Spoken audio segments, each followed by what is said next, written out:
Thank you, Mr. President. The rights to freedom of peaceful assembly and association are fundamental rights. Regrettably, in Iraq, these rights are violated at will.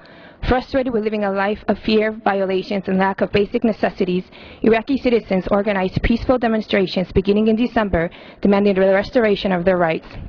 From their onset, Prime Minister Maliki had responded to the demonstrations with force. In an interview in January, Maliki assured protesters that if they did not end the demonstrations, the government would force them to. He stayed true to his threats.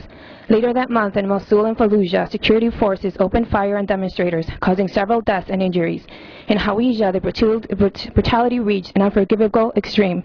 On 23 April, after 4 days without access to food, water, or medical aid, peaceful demonstrators were attacked by the army and militia.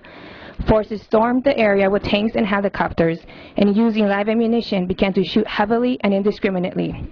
According to hospital records that we have obtained, over 80 demonstrators were killed and more than 100 wounded. Many also went missing. Adding to the heinous nature of this crime, SWAT forces targeted and killed the wounded and handcuffed. What occurred at Al-Hawija was a carefully premeditated large-scale attack by government forces and therefore constitutes a crime against humanity. Government officials claim that protesters opened fire on security forces, but witnesses, including then Minister of Education Mohammed Tamim, who personally searched the area for weapons, have firmly sustained that demonstrators were unarmed. Maliki has no intention of stopping this flagrant violation of rights. Since the Hawija massacre, he has continuously referred to the demonstrators as terrorists, and publicly reiterated time and again that he will put an end to all demonstrations.